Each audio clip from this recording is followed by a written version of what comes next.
राजधानी दिल्ली की रोहिणी कोर्ट में गैंगस्टर जितेंद्र गोगी को दिन दहाड़े गोली मारकर हत्या कर दी गई। पेशी पर आए जितेंद्र गोगी की मौके पर ही मौत हो गई। ये गैंग वॉर रोहिणी कोर्ट के रूम नंबर 207 के भीतर हुई है। हालांकि पुलिस ने मौके पर जवाबी कार्यवाही करते हुए 2 हमलावरों को ढेर कर दिया। वहीं शूटआउट में कोर्ट में एक महिला वकील के भी घायल होने की खबर है। घटना के बाद पुलिस के आला अधिकारी और क्राइम टीम कोर्ट में मौजूद है। सभी कैमरों को चेक किया जा रहा है। आपको बता दें कि दोनों हमलावर बदमाश वकील की ड्रेस पहनकर रोहिणी कोर्ट में दाखिल हुए और कोर्ट रूम में जितेंद्र गोगी को गोली मारी, जिसमें जितेंद्र गोगी की मौत हो गई।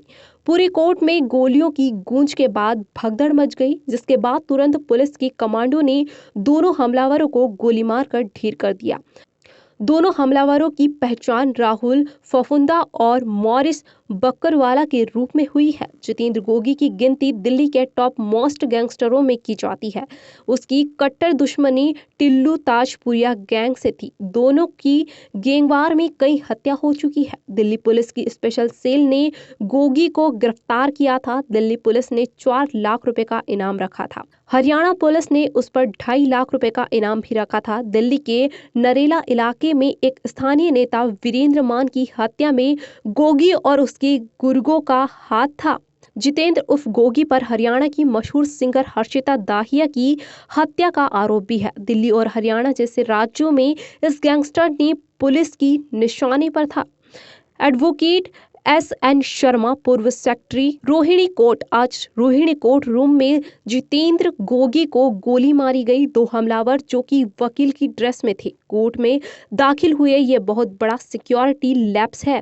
कोर्ट में इस तरह की घटना अपने आप में कई गंभीर सवाल खड़े करती है।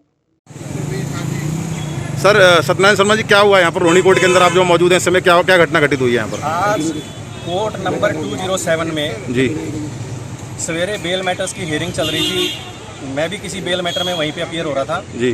तो वहीं पे जैसे ही बेल मैटर कंप्लीट करके हम कोर्ट रूम से बाहर निकले तो उसके कुछ देर के अंदर ही कोर्ट रूम के अंदर फायरिंग स्टार्ट हो गई। 2 असाइलेंट जो हैं वो लॉयर्स की यूनिफॉर्म में आइडेंटिफाई हुए हैं, जिनको पुलिस ने एट द स्पॉट ढेर कर दिया है और एक को अभी ये इन्फॉर्मेशन है कि एक को मौके से ही अरेस्ट किया है। एक गैंगस्टर गोगी जो है उनको भी सीरियस कंडीशन में हॉस्पिटलाइज करने की इंफॉर्मेशन है, वो उसको हॉस्पिटलाइज करवाया गया है यहाँ से। आज का वाक़या जो है बहुत ही सीरियस सिक्योरिटी लैप्स है। इस पे आज मेरे ख्याल से कोर्ट के इतिहास में ऐसा वाक़या आज पहली बार हुआ है जहाँ पे कोर्ट रूम के अंदर जज साहब के सामने फायरिंग हुई है, जहाँ पे इतना बड़ा वाक़या हो गया कि एक तरह से अप्रोक्सीमेट जो अभी तक की इन्फॉर्मेशन है कि शायद 3 डेथ एट द स्पॉट हो गई है। तो मैं as a former secretary of Rohini court bar association मैं ये कहता हूँ कि ये इतना बड़ा सिक्योरिटी लैप्स है जिसमें जुडिशियल ऑफिसर्स की भी, लॉयर्स की भी, लिटिगेंट्स की भी, सबकी लाइफ स्टेक पे है और इस चीज़ को जितना जल्दी इम्प्रूव किया जाए उतना जल्दी इसको इम्प्रूव करना चाहिए। शर्मा जी, ये दोनों एडवोकेट की वर्दी में बताए गए दोनों जो फायरिंग करने वाले थे उनके नाम अभी तक डिस्क्लोज नहीं हो पाए हैं क्योंकि उनको पुलिस आइडेंटिफाई कर रही है। उनके साथ और भी कितने लोग थे या नहीं थे वो भी एक तरह से मैटर ऑफ इन्वेस्टिगेशन है, उस पर भी पुलिस अपनी इन्वेस्टिगेशन कर रही है। आपके वकील की वर्दी में काले कोट और व्हाइट शर्ट में बताया जा रहा है जो उस पर देखो, हमारा कहना ये है कि bar association time to time जो है डिस्ट्रिक्ट जज से मिलके, हाई कोर्ट से मिलके सिक्योरिटी कंसर्न्स जो है पहले भी रेज करते रहे हैं। ऐसे पहले भी 2 बार वाक़ये हो गए हैं कि एक बार तो लॉकअप के पास में ही एक मर्डर हो गया था, एक बार कोर्ट रूम से नीचे एक्यूज को लेके आते हुए इस तरह का वाक़या हो गया था। तो ये कोई पहली बार नहीं हुआ है, लेकिन अब की बार जो इंसिडेंट हुआ है ये इतना हॉरिफाइंग एक्ट है। ये कोर्ट रूम के अंदर हुआ है और जहाँ पे जज साहब डायस पे बैठे हुए थे उनके और असाइलेंट के बीच में मेरे ख्याल से अब सिर्फ 1 मीटर की डिस्टेंस बाकी है।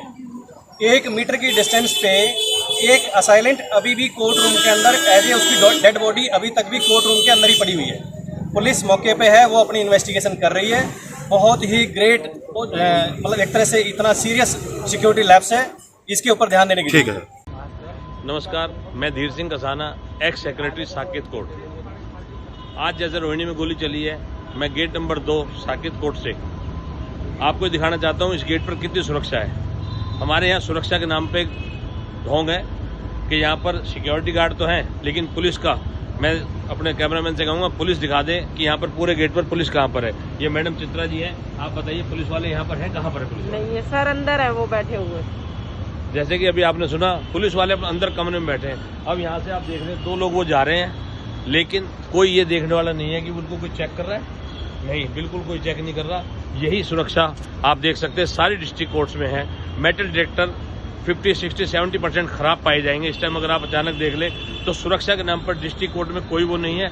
मैं धीर सिंह कसाना, एक्स सेक्रेटरी, निवेदन करता हूं प्रशासन से कि प्रशासन हमारा, जैसे सुप्रीम कोर्ट और हाई कोर्ट के अंदर, हाई कोर्ट में तर्ज पर जो सुरक्षा है, जहां पर मुलजिम नहीं पेश होते, जहां पर फिजिकल अपीयरेंस नहीं है, जितने भी गैंगस्टर्स आते हैं वो सारी डिस्ट्रिक्ट कोर्ट्स में आते हैं। तो मैं प्रशासन से, पुलिस से निवेदन करूंगा कि सारी डिस्ट्रिक्ट कोर्ट्स में हम वकील भी, हमारे क्लाइंट्स भी, हमारे जितने प्रशासनिक अधिकारी हैं, ये भी इंसान है, और इस शूट आउट में किसी को भी कोई चोट आ सकती थी, किसी को कोई हताहत हो सकता था।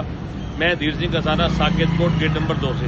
नमस्कार, जय हिंद। मामला जो आपके संज्ञान के थ्रू आया है कि रोहिणी कोर्ट में फायरिंग की गई है, ये एक सेट एग्जांपल है कि किस तरीके से दिल्ली पुलिस का फेलियर है कि बिना चेकिंग किए हुए लोगों को अंदर जाने दिया जाता है।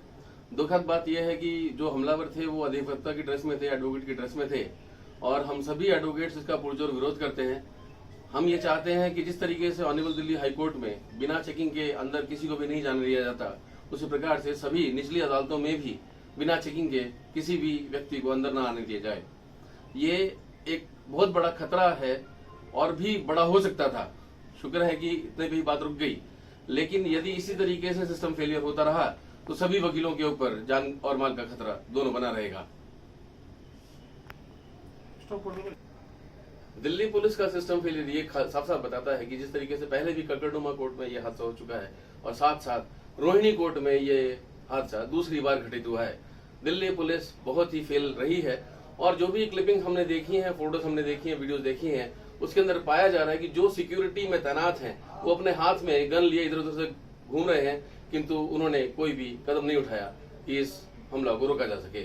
साफ साफ दिखता है कि किस तरीके से वो डर के मारे खुद छुपना चाह रहे हैं।